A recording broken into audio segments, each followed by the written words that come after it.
साथियों, मुझे कहा गया है कि देश का नेतृत्व करते हुए मुझे क्या कुछ सीखने को मिला, इस बारे में अपने अनुभव आपसे साझा करूं।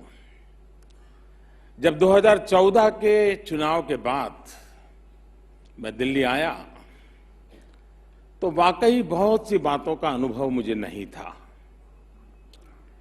केंद्र सरकार कैसे चलती है, क्या क्या व्यवस्था है, सिस्टम क्या है, इसका बहुत अंदाज नहीं था। और मैं मानता हूं कि ये मेरे लिए वरदान की तरह साबित हुआ। अगर मैं पुरानी व्यवस्था का हिस्सा होता तो चुनाव के बाद एक खांचे की तरह जाकर उसमें फिट हो जाता, लेकिन ऐसा नहीं हुआ। साथियों, मुझे याद है कि 2014 से पहले आपके स्टूडियो में भी चर्चा होती थी कि मोदी को क्या मालूम है दुनिया में क्या चल रहा है। मोदी को उसकी कोई समझ ही नहीं है, कोई अनुभव नहीं है। ऐसे में हमारी विदेश नीति का क्या होगा? ये सवाल थे और स्वाभाविक थे। मैं नहीं मानता वो गलत थे, क्योंकि एक राज्य के अंदर सीमित रह करके काम किए हुए व्यक्ति के लिए सवाल उठने बहुत स्वाभाविक है। और नहीं मेरा कोई ऐसा पारिवारिक बैकग्राउंड था कि लोग भरोसा करेगा, हाँ यार ये 6 लोग उनके परिवार के थे, ये भी कर लेगा, ऐसा भी नहीं था।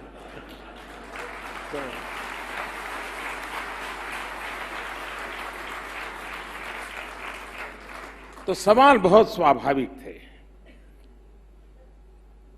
लेकिन बीते दिनों के घटनाक्रम में आपको दिखाई दे गया होगा कि भारत की विदेश नीति का प्रभाव आज क्या है।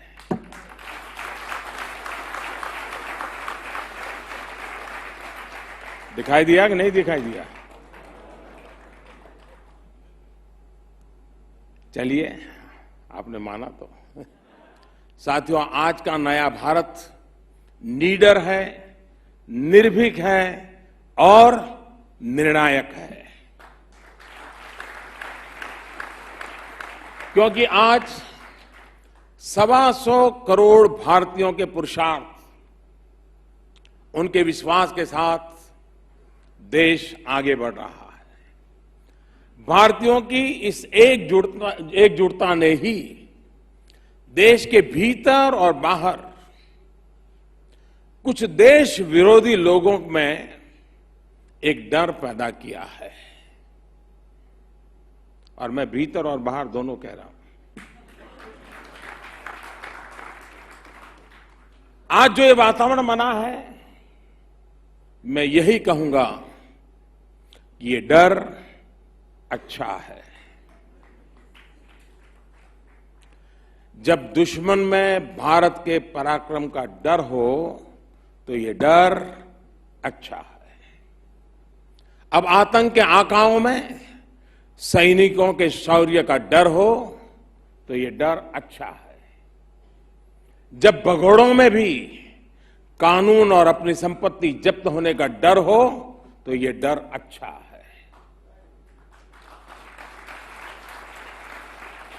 जब मामा के बोलने से बड़े बड़े परिवार बौखला जाए तो ये डर भी अच्छा है।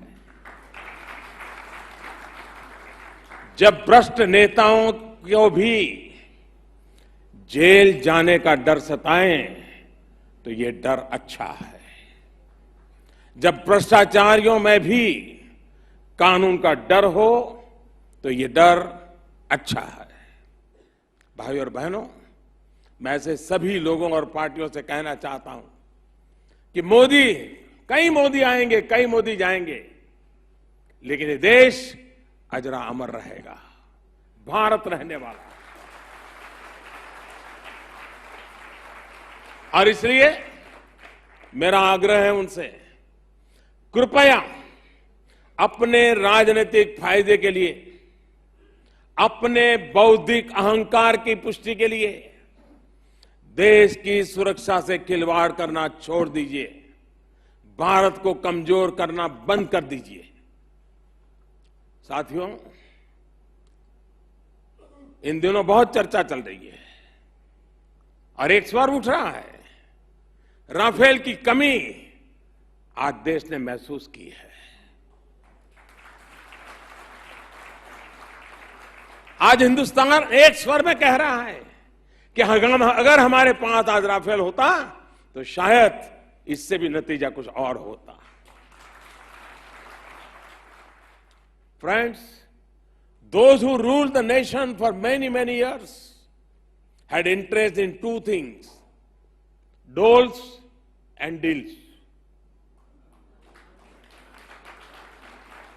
So you can see, we are working with both speed and scale. Everything has to be for all, not a select few. Enough of tokenism. The time has come for a total transformation where the fruits of development reach each and every citizen. साथियों, आज तक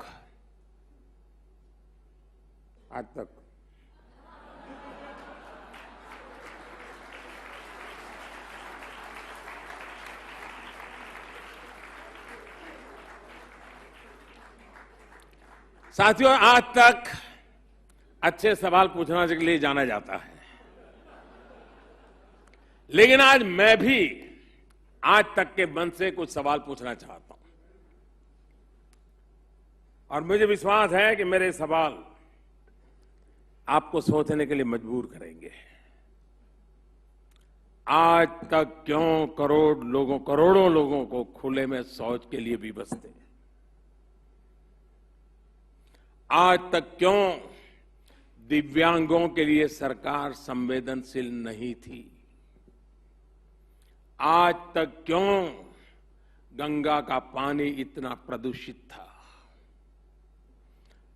आज तक क्यों north east की उपेक्षा की गई?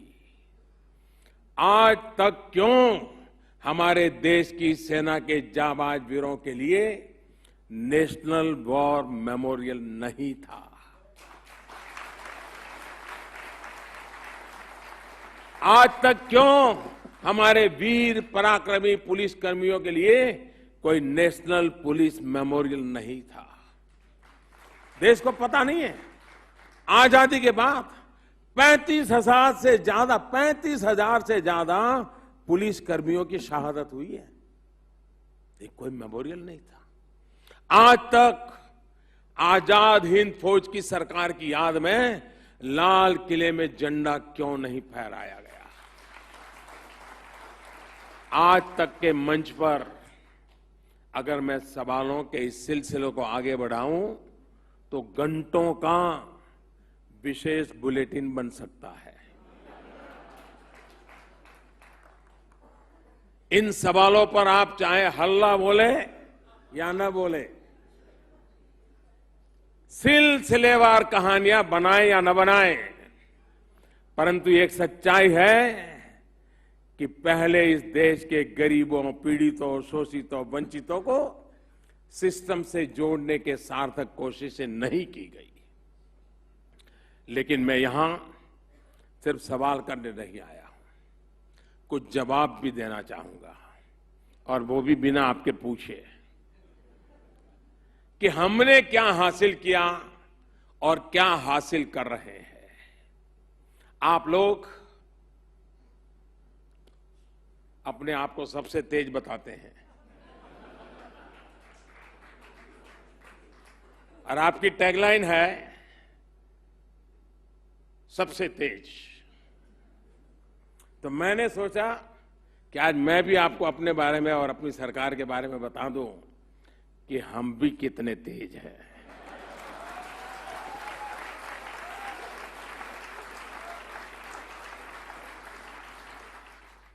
साथियों, 2014 से 2019 का ये कालखंड कहने को तो 5 वर्ष का है, लेकिन जब आप विकास की पटरी पर दौड़कर हमारी सरकार के कामकाज का आकलन करेंगे तो आपको ऐसा लगेगा मानव विकास के कई दशकों की यात्रा करके लौटे हो।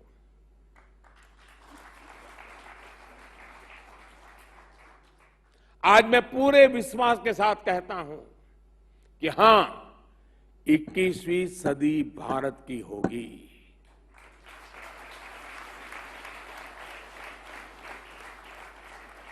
और इसी विश्वास के साथ मैं अपनी बात समाप्त करता हूं।